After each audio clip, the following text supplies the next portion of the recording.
Hey everyone, I'm Marsha, and today I'm giving you tips on how to eat healthy on a budget, and I'm going to be sharing 2 simple and delicious recipes that are not only affordable, but they're also healthy for you. So let's get started. All right, tip number 1 is start making vegetables and legumes your best friend.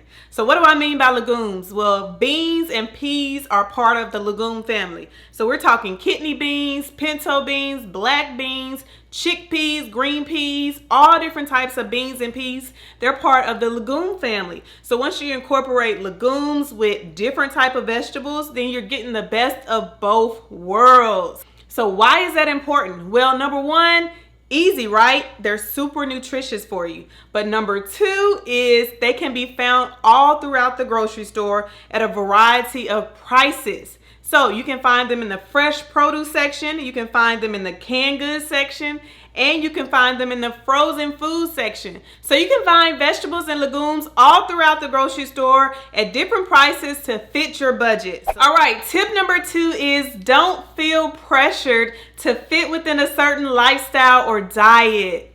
So sometimes I feel like we can set ourselves up for failure if we're trying to jump on board a certain trend or a certain diet. So whether that's becoming a vegan, vegetarian, the keto diet, there's nothing wrong with those lifestyles, but don't feel pressured to have to do that in order to eat healthy or live a healthy lifestyle. Sometimes it's as simple as just trying to incorporate more fruits and vegetables into your lifestyle that you're already living, into the foods that you're already eating. So start there. Start incorporating more of these nutrients and whole foods into your current lifestyle, into your current diet. All right, so with that being said, let's jump into 2 of my favorite recipes. And the first one is black bean quesadillas. All right, so really quickly, what we will be using is a can of black beans, a can of corn. You can either use frozen corn or canned corn. We'll also be using some red onion, garlic, cilantro, some shredded cheese, some taco seasoning, and we're gonna put all of that into our tortilla shells. So let me show you how it all comes together. All right, so to start these black bean quesadillas, all you have to do is start dumping all of your ingredients into a large bowl. So I'm gonna start off with my black beans. Again, these have been drained and rinsed, so I'm gonna add those. I'm gonna add some canned corn, and don't worry, I'll leave all the measurements down below in the description box, but you don't need a full can of corn. You only need a cup of corn. All right, so then I'm gonna add some red onion. You do not need a huge, large red onion. You only need a little bit. I'm going to add some garlic. I am going to add some cilantro.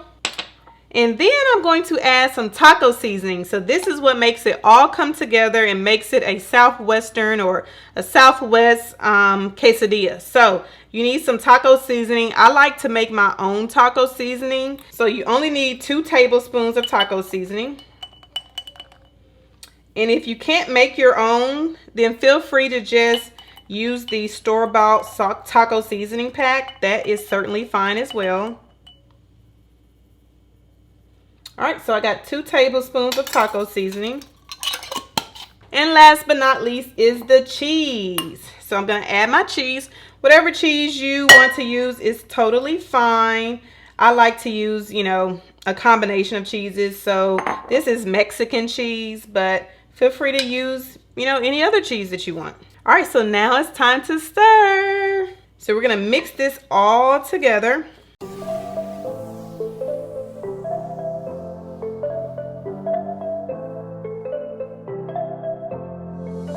All right, and once you have that all mixed together, then you can go ahead and move on to the stove and start to cook your quesadillas.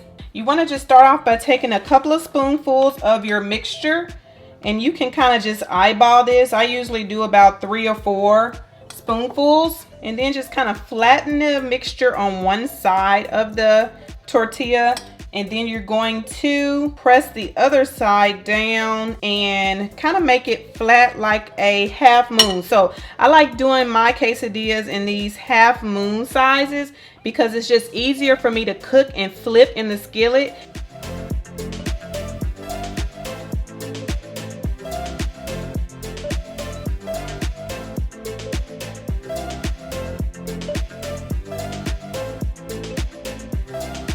And that is how easy it is to make black bean quesadillas. Now again, if you would like to use shredded chicken or steak in this recipe, you certainly can. It's totally up to you, but I like it just like it is. And again, if you use any type of meat, it is going to increase your budget a little bit. So if you're trying to stay more on the affordable side, then you can make it just like I did. All right, so moving on to our second recipe. Now, another reason why I said make vegetables and beans your best friend is because they're extremely versatile. So I'm going to take some of these same ingredients that we just used for the black bean quesadillas and turn it into a whole nother recipe. And we're gonna be making stuffed baked potatoes.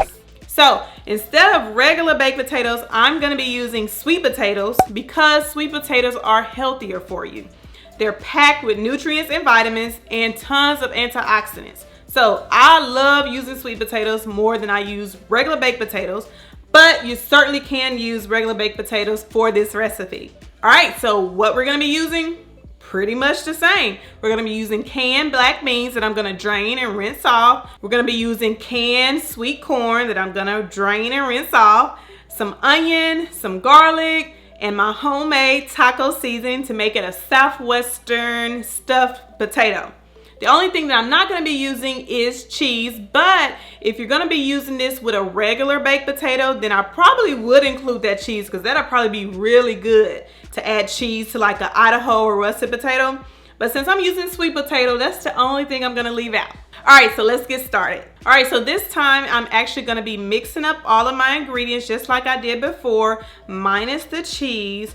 And I'm actually going to saute this in a skillet for a little while just to let it heat up. And then once they're all heated up just a little bit, then all you have to do is throw it on your baked potato. So I already have some sweet potatoes that I cooked earlier in my Instant Pot. I don't know if you have one or not, but if you do, I highly recommend cooking your potatoes in there because it's just so easy and you can just throw them in there and forget about it basically. If you want to know how to do that, I do have a video that I'll drop down below in the description box. But if you don't have one, then you can certainly make them in the oven or in the microwave. So however you want to cook your potato is certainly up to you. So I'm going to take my sweet potatoes, I'm going to open them up, make a little well inside of it, and then once all of my vegetables and beans are sauteed, all you have to do is just dump it in there to make a stuffed potato, and that's it. And if you're worried about whether or not this is enough food, trust me, them beans will fill you up. And if you're not a big fan of black beans,